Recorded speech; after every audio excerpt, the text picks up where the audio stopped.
Okay guys, nandito kami sa Bilsa, Dagupan West.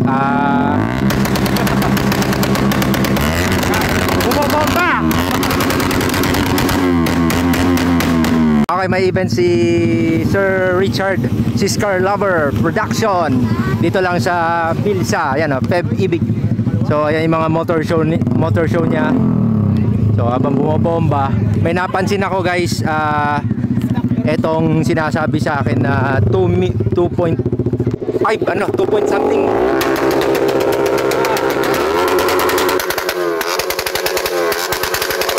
Okay, tuloy natin itong 2 million plus itong Honda Wave. So ang may-ari nito is si ayan, si Sir Gian. Pagpapatuloy si Sir Gian ang may-ari nung Honda Wave, sir, ano? Sabi 2 ano, magkano sir pala?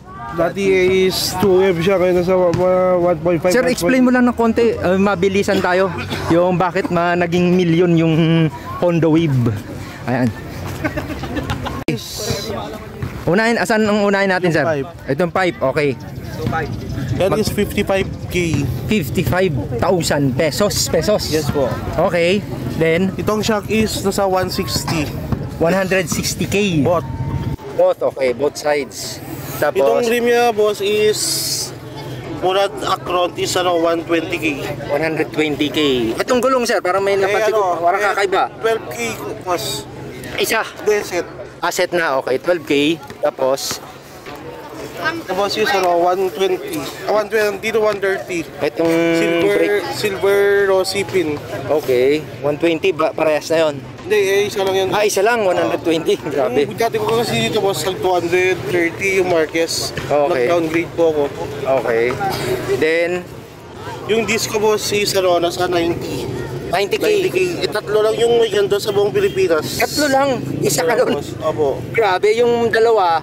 Nasa tropa, boss. Tropa, grabe, nandito pa rin. Ito, sir, parang may sinabi sa akin. Magnesium na, na format.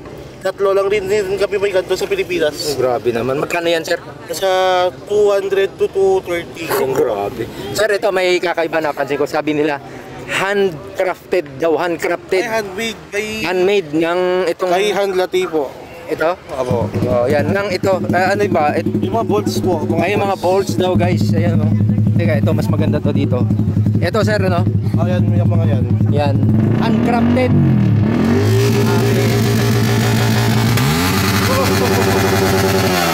Ito. Ito magnesium is sa ano? Ano tawag dyan, sir? Magnesium stab. Magnesium stub. Yes, Para boss. saan yan, sir? Para maka-stabilize yung di siya masyadong matagal. Okay. Ito, tingnan mo, sir. Sa MotoGP. Ito pag gano'n. Okay. Gumagalaw Sa ano po yan, boss? Ang brand new yan is nasa 300 plus. 300. Oh, yes, boss. Grabe naman.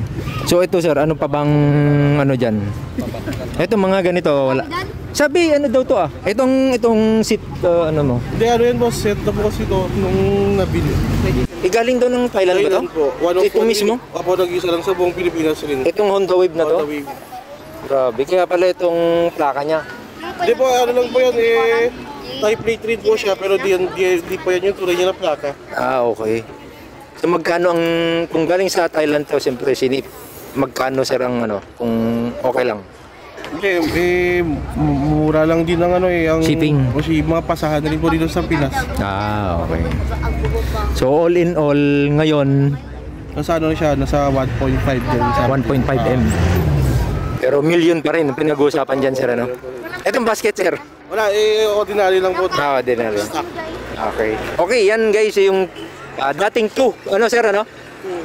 Dating 2 naging 1.5 na lang daw, guys. Nag-down, downgrade na ng price. So, itong may-ari po nito is si Sir Gian. Ano pong apelido niya? Gian Palig po. Palig from Tuguegarao. Yan. Lagi nyo nakikita to sa mga ganitong event, hindi lang si Sir Richard, ano? Apo. Yun. Kasi minsan po yung nag-judge rin po kami. Ganun. Yeah, judge. Sir, thank you, Thank you po, thank you po. Thank you. Ayan, grabe. Sana all. Shout out. Ayan yung mga kantsi lang ngayon, Mamaya, parami na. Alright!